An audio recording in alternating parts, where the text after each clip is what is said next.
You want to do that? As long as I'm not on the camera. You're on the camera now. I am? Yeah, Where? right there. Oh, no. You could be on the camera. It's No, not no, no, against the no, law. no, no, no. Hi, hi, early birds. We're preparing very Reverend Tenzin Churab and the Venerable Lavinia Churab are in the house. We will start in what? 30 seconds. So I'm just, as usual, get on early so that Facebook doesn't screw up and ruin the whole show. I'll screw up and ruin the whole show.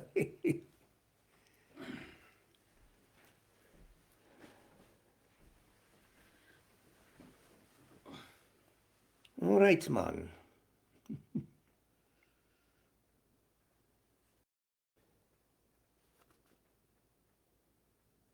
Good evening. This is the Tibet Center, and Happy New Year. It's the eve of Losar here. It's already Losar in Dharam, about 10 hours ahead of us, 10 and a half, something like that. So it's 5 in the morning there. And they're probably already drunk. No, they're not. So a special program tonight, a bit. I'll just say, introduce Tenzin Churab, who will say some prayers in Tibetan. He'll tell you what they are, to continue to show the source, authentic source, and show our, what's the word, relation to the Tibetan community. Wednesday night, we will have a Losar celebration, a regular class, and there's a special altar set up for New Year's. We already set it up. Darren will splash a picture of it on the Facebook page and the website and everything else. So everyone is welcome, 7 o'clock at the parsonage. That's Wednesday night. In the meantime, we'll proceed. Any problems with the transmission, the picture, the sound, let us know. Whoever you want us to pray for, put their names in the chat box as soon as possible. Bulla bulla to Aradhana. Good evening, everyone. So let's do the Tibetan portion of our program. He's going to speak in Tibetan. Thank you, Tenzin, for all you've done for the Tibet Center and continue to do. And may you live 10 million years, and may I be around to see it.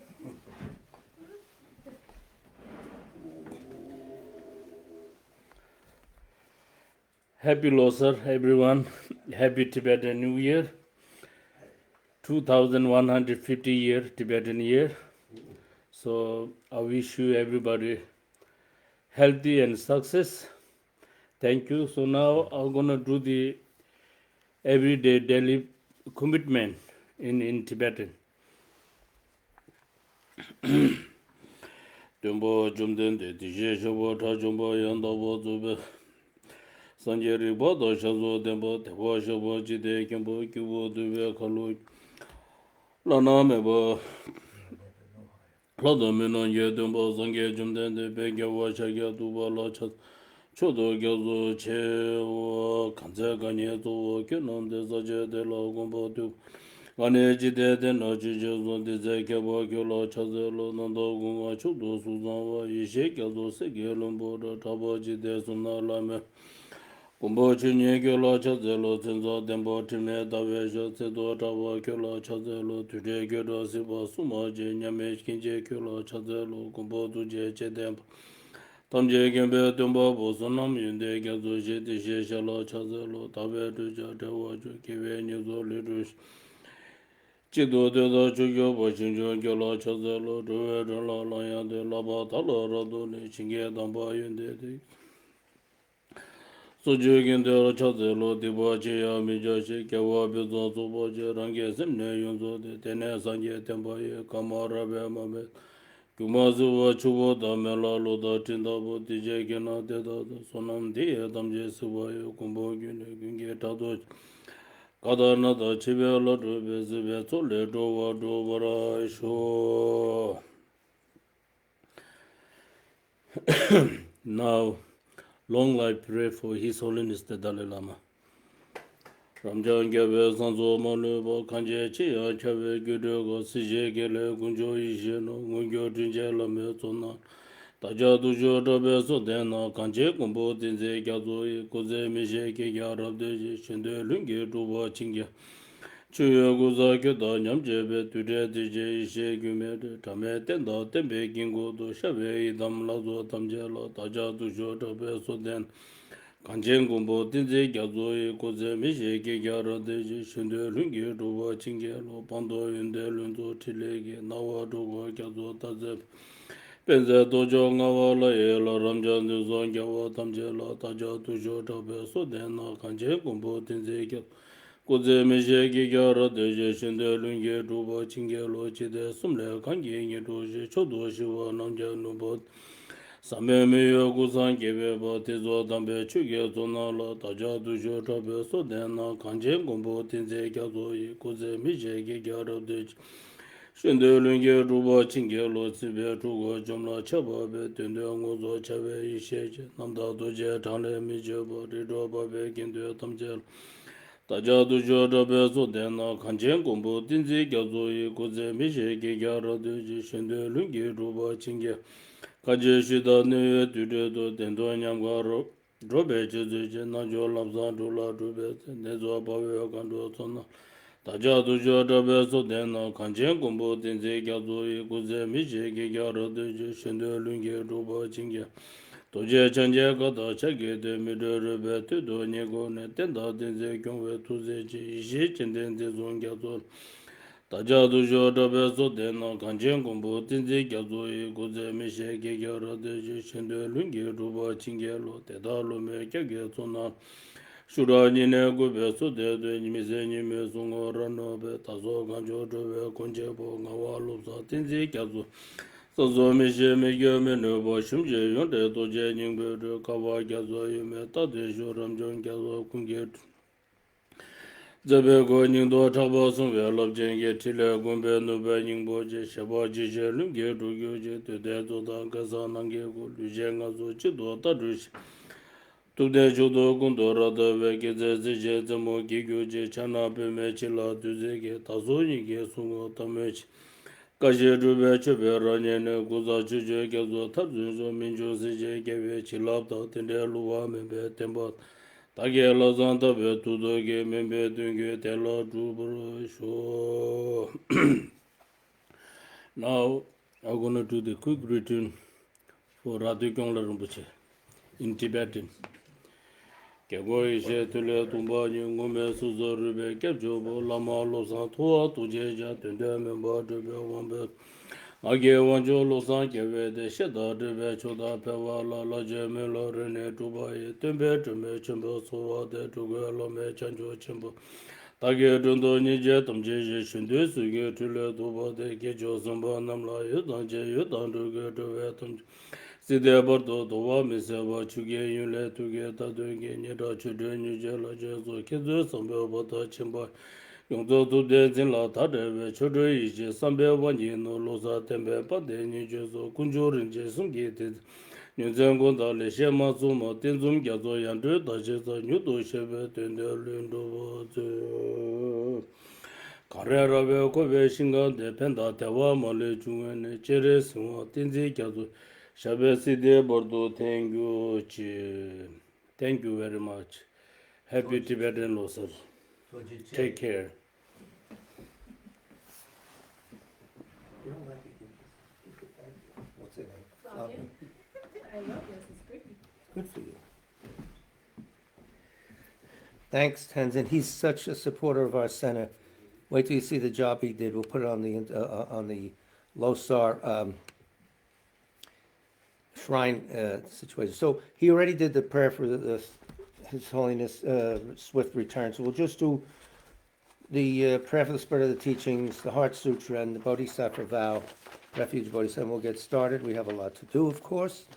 I think you'll have, a little bit of this, a little bit like a buffet, and we'll go. The major portion will be the Lam Rim. So, prayer for the spreading of the teachings. By the force of the blessings of the non-fallacious three precious gems and of the truth of our pure selfless wishes, may the precious Buddhist teachings flourish and spread to the expanse of all areas throughout the length and breadth of the West. For all the people living here, together with their near ones who have engaged in the teachings and have faith and respect for them, may all conditions adverse to the practice of the pure Dharma be dispelled, and an excellent collection of favorable conditions increase like the waxing moon. And especially for those who work on methods to accomplish the flourishing and spreading of the victorious one's teachings, which are the source of benefit and happiness, May they never be oppressed by masses of interference and adverse conditions, and may this spontaneously happen just as we have hoped and wished.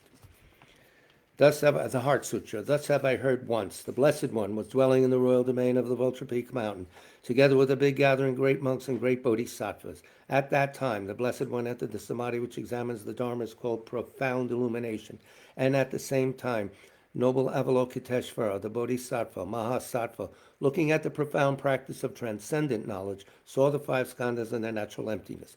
Then, through the inspiration of the Buddha, Venerable Shariputra said to Avalokiteshvara, how should those noble ones learn who wish to follow the profound practice of transcendent knowledge? And Avalokiteshvara answered, Venerable Shariputra, whoever wishes to follow the profound practice of transcendent knowledge should look at it like this, seeing the five skandhas and their natural emptiness. Form is empty, emptiness itself is form. Emptiness is not separate from form. Form is not separate from emptiness. In the same way, feeling, discriminating, awareness, compositional factors, and consciousness are empty.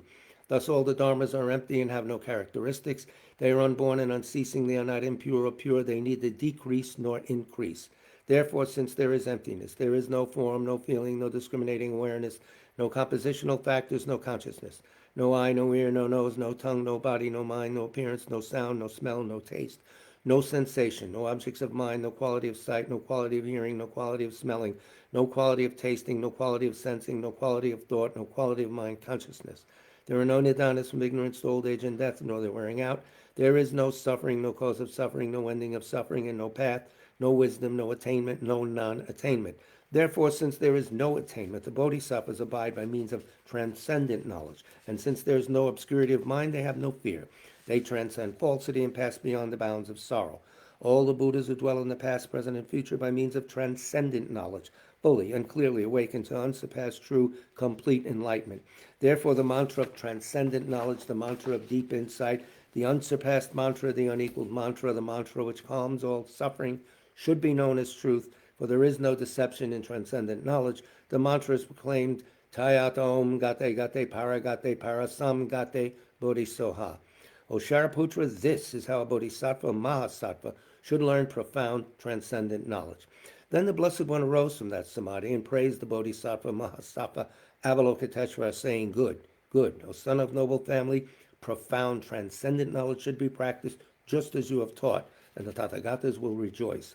When the Blessed One had said this, Shariputra and Avalokiteshvara, that whole gathering in the world with its gods, humans, Asuras, and Gandharvas, their hearts full of joy, praise the words of the Blessed One. Refuge and Bodhisattva vow, as you know, we recite 3 times. With the wish to free all beings, I shall always go for a refuge to the Buddha, Dharma, and Sangha until I reach full enlightenment. Enthused by wisdom and compassion today in the Buddha's presence, I generate the mind for full awakening for the benefit of all sentient beings. As long as space remains, as long as sentient beings remain, until then may I too remain and dispel the miseries of the world. With the wish to free all beings, I shall always go for refuge to the Buddha, Dharma, and Sangha until I reach full enlightenment. Enthused by wisdom and compassion today in the Buddha's presence, I generate the mind for full awakening for the benefit of all sentient beings. As long as space remains, as long as sentient beings remain, until then may I too remain and dispel the miseries of the world. With the wish to free all beings, I shall always go for refuge to the Buddha, Dharma, and Sangha until I reach full enlightenment. Enthused by wisdom and compassion today in the Buddha's presence, I generate the mind for full awakening for the benefit of all sentient beings. As long as space remains, as long as sentient beings remain, until then may I too remain and dispel the miseries of the world. May all the pains of living creatures ripen solely upon myself, and through the might of the Bodhisattva Sangha, may all beings experience happiness. May the teachings which are the sole medicine for suffering and the origin of every joy be materially supported and honored and abide for a very long time. I prostrate to Manjagosha, through whose kindness wholesome minds ensue, and I prostrate to my spiritual masters, through whose kindness I develop. So I cannot thank Lavinia and Tenzin enough. The reason I have this house, they pointed it out, found it for me, etc. They're always sending me food. So it's a battle not to get fat. So thank you guys. I appreciate it. Thank you. And, so, enough fooling around. We had our fun. Back to, just start off with a quick poem, 4 lines. But think about it and see what happens to your mind. This is from a long time ago, the 1100s.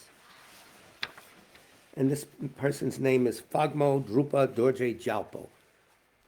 4 lines, listen carefully, and think to yourself, is this possible? He says, if you apply yourself continually to the practice, appearances will become your teacher, and you will die having realized that the entire phenomenal world is supreme bliss. Is the entire world supreme bliss to you? Well, continue practicing. Okay, thanks, guys. Sure, we have to go set up. I know the altar now. you have to set their altar up, so very good. Sanye Jayang, bye-bye. I said, see you tomorrow today. And they said, not if I see you first. Here's Chensei Chuki Lodro. He died, I think, at 59, something about. This is a short poem about the whole stage of the path. Since it's New Year's, we're going back to the Enigma sect a little bit. So, I bow down to Lord Orgyen, the peerless refuge. In this context, Orgyen means Padmasambhava, or Guru Rinpoche. Now that you have obtained this human life, this eminent support, free and well-favored, don't waste it. By every means, extract its quintessence. Mind is the root of all phenomena. If, complacent and careless, you neglect to examine it, it becomes an expert liar. But when you examine it, it has no root or basis. You got that? Pay attention to what's that internal stream running. All phenomena of samsara and nirvana are nothing but the play of pure and impure. In the fundamental nature, primordially pure and empty, neither samsara nor nirvana has the slightest existence, meaning inherent existence.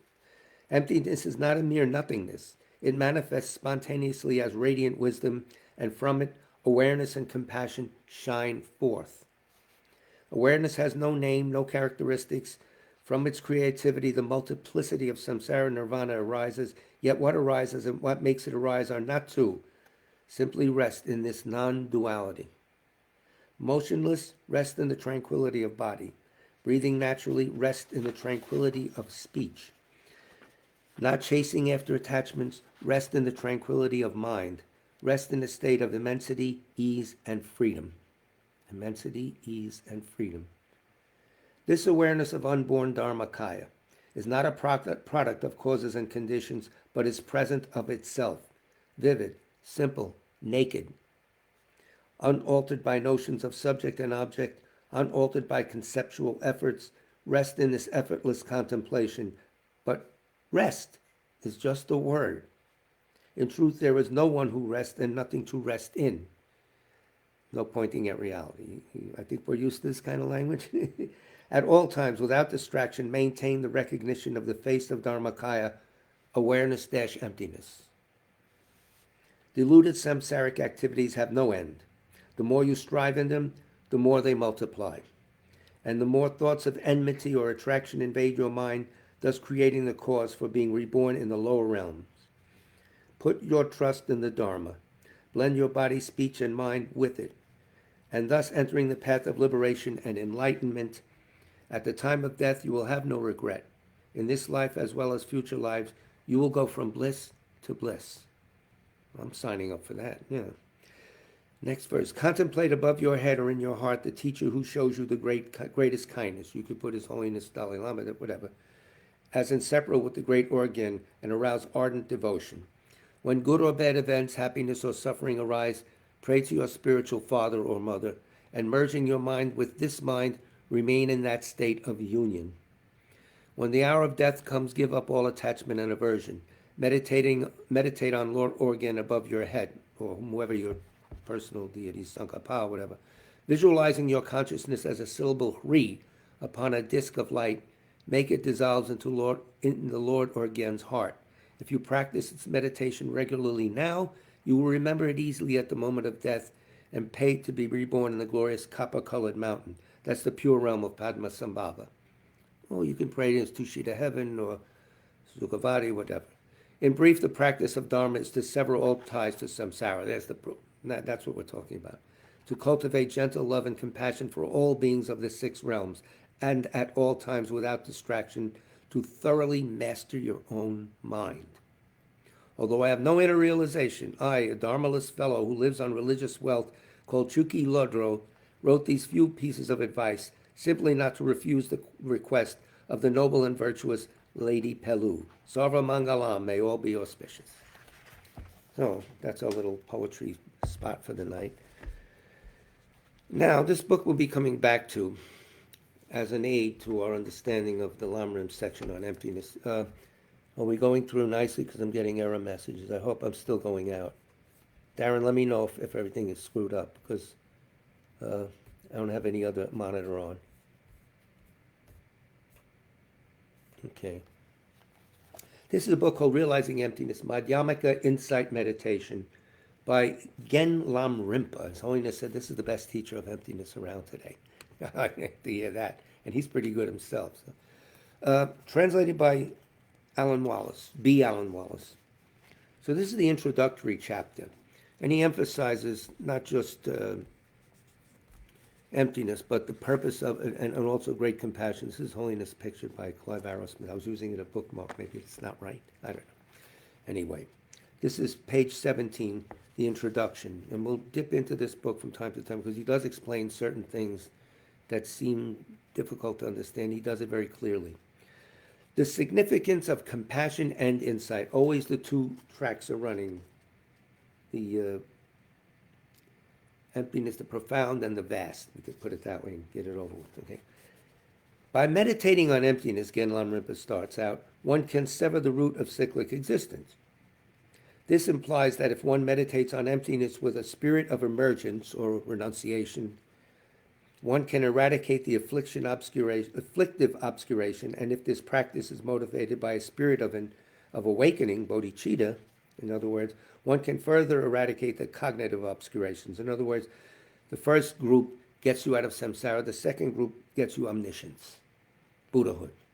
So, in this way, one can attain full awakening, the enlightenment of a Buddha, which then provides the full capacity for utterly relieving the suffering of others and bringing them to a lasting state of well-being. Hence, the cultivation of the motivation is very important. Consider all the times you see suffering and you wish you can get rid of it, put that into your mind as your motivating factor. That's your fuel to bring you to Buddhahood. You can do something. It takes work, but you will be able to become a Buddha. So that's that. Next paragraph. The initial intention is very important for any type of activity in which we may engage. For mundane activities, an ordinary intention is enough. But such a mundane motivation of simply getting the job done does not suffice for the type of activity we are discussing here. It is important to cultivate a special motivation. We must cultivate a wholesome motivation, and the most virtuous motivation we can cultivate is the one to dispel the suffering of others and to bring others to a state of well-being. In other words, real well-being, and everlasting well-being, Buddhahood. In fact, the revelation of the Buddha, including both the scriptures and insight, has compassion as its root. The teachings offered here are included in the Mahayana Dharma. In this context, great compassion is indispensable. So you're studying emptiness, upheld by great compassion, motivated by great compassion, with a mind soaked, as Rinpoche would say, or infused, you could say, by bodhicitta. Compassion is a state of mind intent on protecting others from suffering. It is a priceless quality of awareness. If compassion fills one's own heart, one can bring others to a state of well-being and protect them from suffering. Moreover, if other people have compassion directed at oneself, compassion toward yourself, this also makes them happier. One might say that compassion is the root of joy and happiness. Just bring it to mind and work on it. You don't need special trances or this or that. As an example, in your household, if you are a compassionate person, this brings happiness to the rest of the people in your family. Moreover, if all the members of a family have kind, compassionate natures, then in both hard times and good times, this quality of awareness brings about happiness for all of them. Quality of awareness is your basic underlying awareness infused with compassion. Take a broader view. If the whole world were filled with compassionate people, then there would be no question that happiness would reign. And there would be no lawyers. Well, I don't know. Yeah, that's a pure land. Next paragraph. One attains a full awakening of Buddhahood exclusively by cultivating compassion and by following a path of compassion. This does not mean that compassion alone is sufficient. It's not saying that, but rather that compassion is necessary. So both emptiness and compassion, necessary. Therefore, it is very important to cultivate the motivation of compassion, to yearn to free all sentient beings from suffering. With this motivation, attend to the teachings on emptiness and then engage in the practice. The question of Aryarastapala Sutra, Aryarastapala Pariprecha Sutra, Rastapala, not Rastapala, or US, I'm thinking Rasta, states that due to ignorance of emptiness, peace, and the unborn, sentient beings wander in the cycle of existence. He's going to unpack that. Due to the ignorance of emptiness, the ignorance of peace, and the unborn, sentient beings wander in the cycle of existence. This phrase emphasizes emptiness because all phenomena, including oneself, are devoid of any inherent nature. In this context, peace refers to freedom from conceptual elaboration, which entails grasping onto true existence. Finally, we can parse that out a lot, but we don't have time, but that'll come back. We'll rotate back. So in other words, concepts have a certain use, but concepts have an underlying framework of inherent existence. When they refer to things as this is this, that's that. If you overdo that and grasp on that, you're in the conventional world. Still useful, however. Anyway, finally, the unborn. What is the unborn? It implies that this sphere of freedom from conceptual elaboration, in this sphere, rather, of freedom from conceptual elaboration, there is no arising, and since there is no arising, there is no cessation. It's a ground of being. Always there. Doesn't come and go, etc. This is the ultimate mode of all phenomena, but due to the ignorance of this reality, living beings wander in the cycle of existence. It's there, everything's pure, as the other one said, you'll see everything is pure bliss. Well, we don't see that, so we wander in samsara. Because of our ignorance of how phenomena actually exist, we are not merely in the dark, rather our false appearances of how phenomena exist perpetuates our cycling in samsara. We're doing it to ourselves, moving. Thus, the passage paraphrased above illustrates the relationship between compassion and wisdom. The passage shows the Bodhisattva's great compassion and the Buddha's analysis of the nature of existence. Having recognized how sentient beings suffer from confusion, the Bodhisattvas and the Buddhas have revealed numerous avenues of understanding for gaining realization of emptiness. In such a way, if one can gain a non-conceptual realization of emptiness, always motivated by compassion in the Mahayana, one can totally eliminate not only all mental afflictions, but also the impressions on the mind from such afflictions. In other words, the gross afflictions and then the imprints created by them, which even though you see appearances as inherently existent, you're not fooled by it because you get rid of most of the gross afflictions. But that still seeing of these appearances blocks omniscience. Get rid of that, you're a Buddha, an object of worship. Well, Bodhisattva is also object of worship. But anyway, even if one does not have a non-conceptual realization, one may have a conceptual realization of emptiness in which one's experience of emptiness is mixed with a generic idea of emptiness. This too is said to be very beneficial. However, if one lacks any understanding or realization of emptiness, then all of one's other virtues, including compassion, generosity, moral discipline, patience, zeal, or meditative stabilization, are said to be blind. He mentioned all the perfections. They're called perfection because they're combined with perfection of wisdom. Of course, we don't have this as we work through them, but we'll get there. But then they reach their fullness when we understand the reality. In the meantime, a conceptual realization of emptiness is very, very powerful, so they say. So we can attain to that in this life. We do play our cards right, or do the work. That's all. Create the cause, get the effect. It's automatic. A little bit more because I'm running out of time. In what sense are these virtues said to be blind? They do not provide a perception of one's actual goal in order to make the way clear. Just as a blind person cannot be a guide in the same way, even if one is endowed with such virtues as great compassion or a spirit of awakening, If one lacks a realization of emptiness, one is not capable of being a guide for others or of effectively leading others from suffering. We could do it to a degree, but not to the best effect. That is, one cannot totally eradicate others' suffering together with its roots and lead them to a lasting state of well-being, state of Buddhahood. However, if a blind person has a guide, then he or she can be led to his or her desired destination. The guide being the view of reality, the real reality. Even someone with great compassion needs an understanding or realization of emptiness. The same holds true for the other 5 of the 6 perfections, namely generosity, ethical discipline, patience, zeal, which is joyful effort, and meditative stabilization. If one is lacking a realization of emptiness, these do not even get the name of perfection. So they get tagged with perfection when you realize emptiness. At least a conceptual emptiness, I would think. But we use the word perfectionist, but it's good to keep in mind that we're still working. We're a work in progress. They are giving that name only if they are conjoined with the realization of emptiness.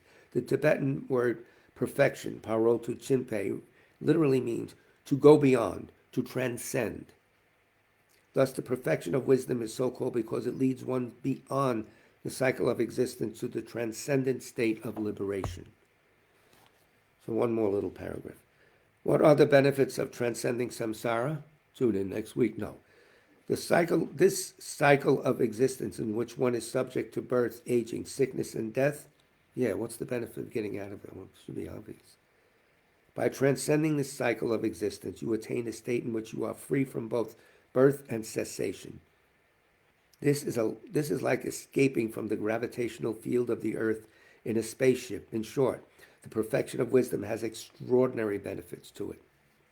A little motivation here. We'll continue with this the next classes, and then from time to time we'll dip into the relative sections, because what you have in the LAM is the basic, instructions and outline. He's somewhat into the meditative techniques, and it's from a modern teacher who lived in the 20th century, taught Westerners,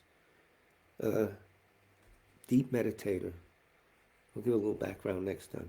So the last class we had, last Monday night, the last class we had was Venerable Karuna. I said that we will continue Geshe Sopa's take, and we left it at, what did we do, page 144, something like that. Anyway, there was the argument, are you proponents of non-existent, are you this or that? Page 144 of Lamrim Chenmo, Volume 3. This is Geshe Sopa's take on it. So if you have Volume 3, you can look at it, and here's his commentary. And it starts with the exchange between in Chandrakirti's commentary on the 400 stanzas. Aryadeva's 400, a very, very key book. And Geshe Sopa, it's done as one paragraph in the Lamrim. Geshe Sopa breaks it out as like a script. Chandrakirti, opponent. Chandrakirti, opponent, reply. Well, so he frames it better for us. So here's the argument. We do not propound non-existence. We propound dependent arising. The opponent says, are you proponents of real things?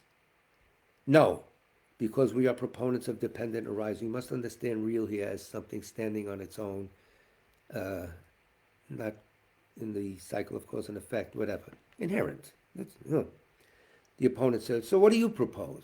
What do you propose? Reply, Chandrakirti, we propound dependent arising. Opponent says, what is the meaning of dependent arising? Reply, it means having no inherent nature. It means not arising by its own nature, not self-generated. It means giving rise to effects that have the nature of such things as a magical illusion, a mirage, a reflection, a celestial city, an emanation, and a dream. It means emptiness and absence of self. Self for the technical use of it. Not, how are you? I'm all right. Yourself? No. The technical use of self. There's something unitary, permanent, sitting there, separate from that, from this. We think that way automatically, but that's not the way things are. So then the next paragraph, Geshe Sopa goes on. In this passage, the opponent asks Chandrakirti, What kind of a Madhyamaka are you? I see by your outfit you're a Madhyamaka. No, he didn't say that. What kind of Madhyamaka are you? You overemphasize existence. You say that causality, dependent arising, and so on must be properly established. Surely Madhyamakas should not accept these things, but instead should negate everything. Yet you say that the opposite. Why aren't you negating everything? Well, so, Geshe Sopa goes on, do you state that things truly, really, inherently exist? I'm going to move this a little so I have better light. Truly, really, inherently exist? Chandrakirti replies, no, we don't. This is because we say that everything dependently arises. The word dependently indicates that things do not arise by themselves. They are reliant on something else, as is everything, including thought after thought in our mind. Geshe Sopa continues, the word, quote, arise, shows that things are not totally non-existence. They do, in fact, arise as existence. To show how things exist and function but are not real in the way that they appear, in other words, unitary divorce from any cause and effect, is no. They look like that on face value. But that's not the way they are. Chandrakirti, his Geshe Sopa continues, Chandrakirti lists some examples of dependent phenomena that are often presented in the scriptures. Let us look at one example. The illusion of an elephant conjured by a magician. The illusory appearance of an elephant does not arise by itself from its own power. It arises independent on the many causes and conditions coming together. The magician, the substances to be transformed. They had these techniques that they can use certain substances and fool the visual consciousness of the audience. So it arises from many things. Many together. The magician, the substances to be transformed, the magic spells, the space, a source of light, an area of darkness, an audience, and so forth. Everything. The whole package, the whole Megillah. Illusions, mirages, reflection, and so on are not objectively or inherently existent. They dependently arise from a combination of causes and conditions, and each of them can function. Bang, keyword. Each of them can function. All functioning things have a nature similar to these examples. They arise in dependence on causes and conditions and function to produce their own effects. Thus, emptiness does not mean nothingness. It does not mean that things are empty of functionality. The meaning of dependent arising and emptiness is the same. We're on page 116 now, Geshe Sopa's volume 5. Both terms indicate a lack of inherent existence. So emptiness and dependent arising both indicate a lack of inherent existence. Again, what is inherent? Something that stands on its own, causes its own. It just is there. It doesn't react to anything else. It's permanent. It's unitary, on and on. We'll keep repeating that so we get sick of it. No. Okay. The meaning of selflessness also indicates the lack of inherent existence. In summary, though, through properly understanding dependent arising, both the extremes of eternalism and nihilism are cleared away at the same time. Again, heralding the reason of dependent arising is doing everything at once. The one size fits all. In the context of these two extremes, to hold that things exist and to hold that things do not exist, it is important to understand that the word thing is being used in two different ways. And here we go. Fasten your seatbelts. But we had this last class in the LAM room, but here he'll stretch it out a little because he's very good at explaining. Geshe Sopa goes on, when an eternalist claims things exist, the word thing refers to anything having an inherent existent nature. Of course, such a thing does not exist. There's no such thing as inherent existence. Never was. Geshe Sopa continues, when a nihilist claims things do not exist, the word thing refers to anything having functionality. This relates to the Buddhist philosophical definition of a thing, which is the ability to perform a function. What is a thing? It's an ability to perform a function. All Buddhists agree on this definition of a functional thing, and they agree that functional things exist. Thus, when the realists claim things exist, realists meaning people who uphold inherent existence or essential existence, when they say things exist, using the word thing to refer to something inherently existent, and thereby falling to the extreme of eternalism. That's what they mean by it. Madhyamikas deny that such things exist. Hold on, though, they don't say nothing exists. So, Madhyamikas deny that such things exist. But when others take up the claims things do not exist, using the word thing to refer to something able to perform a function and thereby falling to the extreme of nihilism, Madhyamikas counter that such things do exist. They exist non-inherently. They exist dependently. They get things done. Chandrakirti clears away these two extremes by negating inherent nature and establishing the illusion-like nature of cause and effect. The commentary on the 400 stanzas says, and here's the dialogue from that, which Geshe Sopa fleshed out into a back and forth conversation. We're on page 116 still of Lamrim 5 of Geshe Sopa, his nice back commentary. Trying to get this book can't be found now. They're supposedly printing more up because I wanted to get this volume for the library upstairs in the Tibet Center so future generations could fall asleep reading it and feel relaxed. No, so they can better themselves. Okay, here it is. Commentary on the 400 stanza says, opponent, is there no memory of the past? The reply, who would say there is no such thing? I remember the past. You remember the past. I wish I didn't, but we do not deny dependent arising. The master Aryadeva thoroughly established how memory exists. And Aryadeva says, he's quoting, Chandrakirti's quoting Aryadeva now, the arising of that quote, memory is only false in that its object is false. What do they mean by false? False that appears one way and doesn't exist that way. Our memories. Let's see how this is fleshed out. Chandrakirti is saying, the object of memory is something in the past. This is a big philosophical point he's making now. If it existed by its own nature, as we gutly look at things, or automatically look at things that way, if it existed by its own nature, then since the memory of it would observe an inherently existent object, it too would exist inherently. The memory would exist inherently. The past object does not exist inherently, and so the memory observing it also does not exist inherently.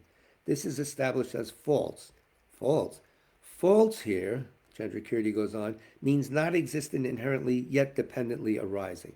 Someone has to parse out the word false, otherwise we get lost. Otherwise, what the hell is going on? So false here means not existing inherently, yet dependently arising. This is tough thinking here, but you got to get a handle on it. It's very helpful. Takes the edge off of things, if nothing else. So it does not mean anything else. That's all it means. It does not mean that functional things do not exist. Nobody said that. Past things are not really non-existent because they are objects that are remembered and their results are seen. A memory of something can trigger actions now, crying, laughing, whatever. I'll leave you to your own imagination.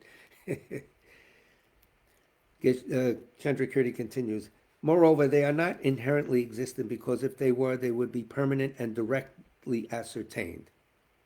We move on to page 117. So Geshe Sopa now comments on Chandrakirti's comments. These two related questions addressed here, what is memory, and in what way is memory false? So there are the two questions. So he's going to, now let me move this a bit so I don't want to fool around with the light, put it too much on the book because it blanks out the screen.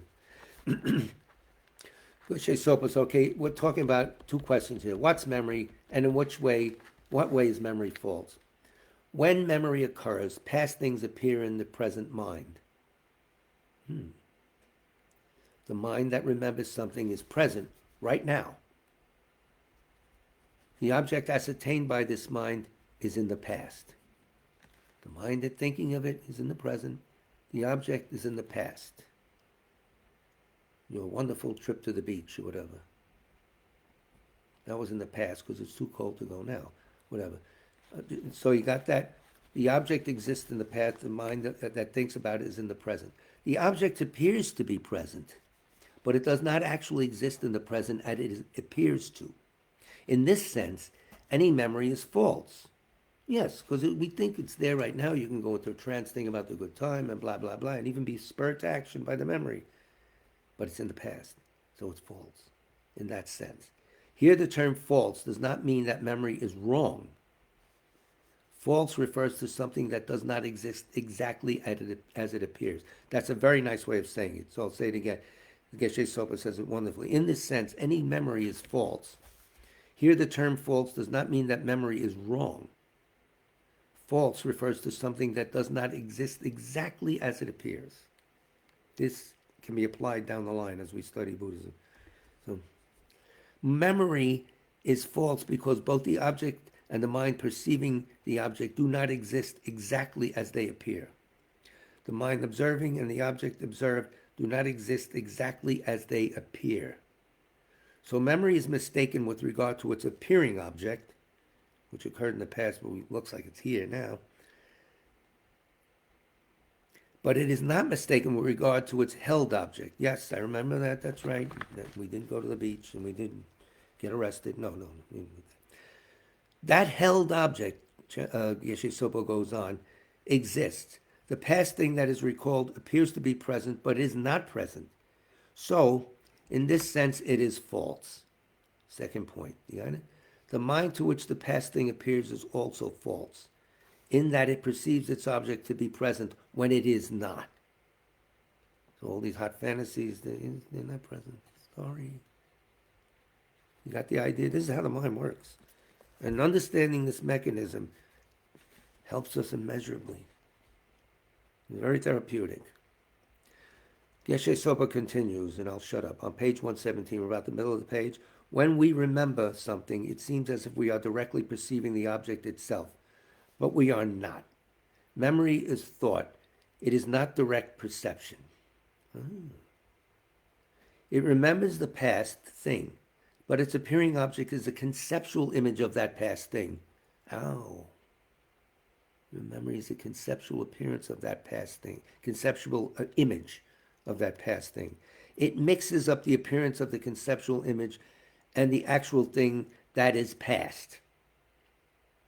Now, this is something we do all day long, all the time, when we think about the past. So here's a nice key to understanding your mind. However, via that appearance, it can hold the object. Oh yeah, I remember now. You have to, how to get there. You turn right and they say, yeah. So there's use to it, So there's some use to that. Nonetheless, the object of memory does not exist as it appears, so the memory itself is the appearance of its remembered, the memory itself and the appearance of its remembered object are both false in that they do not inherently exist. But they're not invalid, they're not off the wall or anything. But they don't exist as they appear. And of course, in the mind that thinks it's inherently existent, the object, it tags it as inherently existent, but that's okay.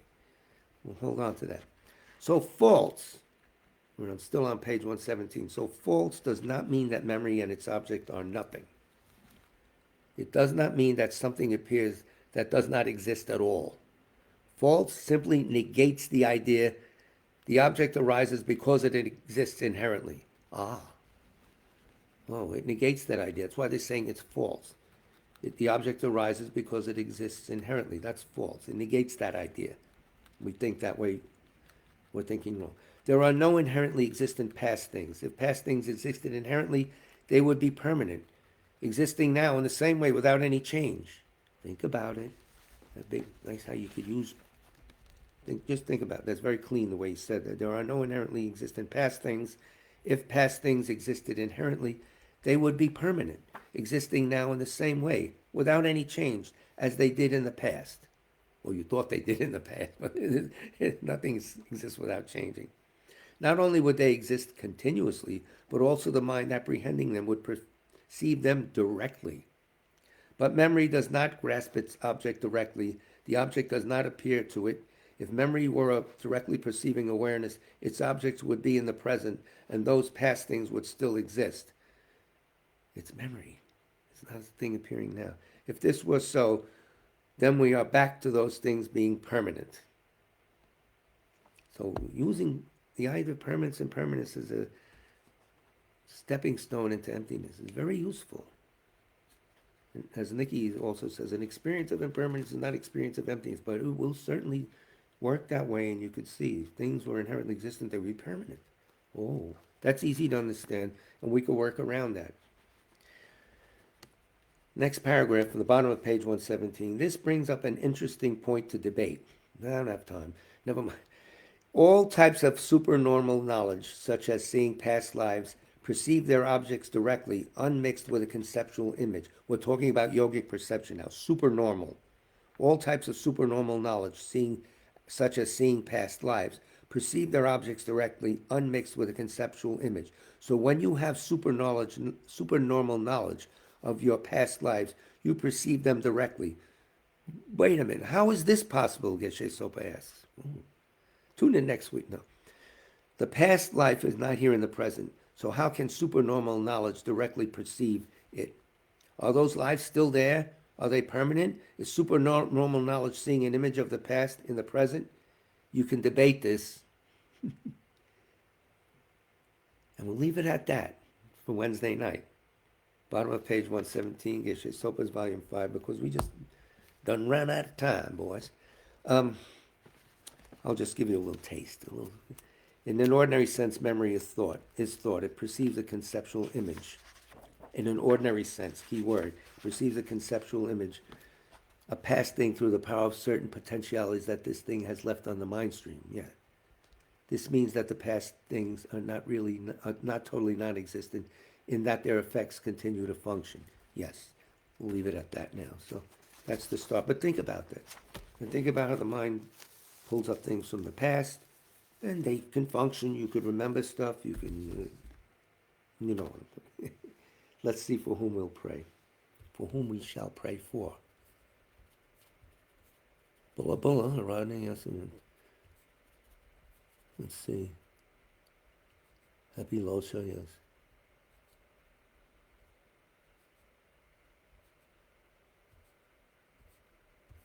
Young, how are you? Good? Mm-hmm. We were asked to pray for Federico's friend, I think Mr. Teal, a colleague of Federico who passed away. His name is Peter Treble, T-R-E-I-B-L-E, Treble or Treble, Peter Treble. So pray for him and whoever else you wish to pray for. War victims, etc. I prostrate to the Omniscient One. Sutra of the Recollection of the Three Noble Jewels. Thus, the Buddha, Bhagavata, Tathagata, Arahat, Samyak, Sang Buddha, the learned and virtuous one, the Sugata, the knower of the world, the charioteer and tamer of beings, the unsurpassable one, the teacher of devas and humans, is the Buddha Bhagavat. The Tathagata is in accord with all merit. He does not waste the roots of virtue. He is completely ornamented with all patience. He is the basis of the treasures of merit. He is adorned with the minor marks. He blossoms with the flowers of the major marks. His activity is timely and appropriate. Seeing him, he is without disharmony. He brings true joy to those who long with faith. His knowledge cannot be overpowered. His strengths cannot be challenged. He is the teacher of all sentient beings. He is the father of bodhisattvas. He is the king of noble ones. He is the guide of those who journey to the city of nirvana. He possesses immeasurable wisdom. He possesses inconceivable confidence. His speech is completely pure. His melody is pleasing. One never has enough of seeing him. His form is incomparable. He's not stained by the realm of desire. He's not stained by the realm of form. He's not affected by the formless realm. He is completely liberated from suffering. He is completely and utterly liberated from the skandhas. He is not possessed with dhatus. His ayatanas are controlled. He has completely cut the knots. He is completely liberated from extreme torment. He is liberated from craving. He has crossed over the river. He is perfected in all the wisdoms. He abides in the wisdom of the Buddha Bhagavats who arise in the past, present, and future. He does not abide in nirvana. He abides in the ultimate perfection. He dwells on the bhumi where he sees all sentient beings. All these are the perfect virtues of the greatness of the Buddha Bhagavat. The Holy Dharma is good at the beginning, good in the middle, and good at the end. Its meaning is excellent. Its words are excellent. It is uncorrupted. It is completely perfect and completely pure. It completely purifies. The Bhagavat teaches the Dharma well. It brings complete vision. It is free from sickness. It is always timely. It directs one further. Seeing it fulfills one's purpose. It brings discriminating insight for the wise. The Dharma, which is taught by the Bhagavat, is revealed properly in the Vinaya. it is renunciation. It causes one to arrive at perfect enlightenment. It is without contradiction, it is pithy, it is trustworthy, and puts an end to the journey. As for the Sangha of the Great Yana, they enter completely, they enter insightfully, they enter straightforwardly, they enter harmoniously. They are worthy of veneration with joined palms. They are worthy of receiving prostration. They are a field of glorious merit. They are completely capable of receiving all gifts. They are an object of generosity. They are a great object of complete generosity. The protector who possesses great kindness, the omniscient teacher, the basis of oceans of merit and virtue, I prostrate to the Tathagata. Pure, the cause of freedom from passion, virtuous, liberating from the lower realms. This alone is the supreme ultimate truth. I prostrate to the Dharma, which is peace. Having been liberated, they show the path to liberation. They are fully dedicated to the disciplines. They are a holy field of merit and possess virtue. I prostrate to the Sangha. I prostrate to the Buddha, the leader. I prostrate to the Dharma, the protector. I prostrate to the Sangha, the community. I prostrate respectfully and always to these three. The Buddha's virtues are inconceivable. The Dharma's virtues are inconceivable. The Sangha's virtues are inconceivable. Having faith in these inconceivables, therefore the fruitions are inconceivable. May they be born in a completely pure realm. I have to take a sip of water. I'm drying out over here. I have forced hair heat here in the house, and that dries you out. It makes you warm, but it dries you out. As a further cause for the quick return of Rato Chungla Rinpoche, His Holiness recommends that we say this prayer, which is on our website. All the prayers are. Prayer for the flourishing of Tsong-kha-pa's teachings. The plug came out here, so I don't know how much battery I have, so I'm replugging it. Sorry.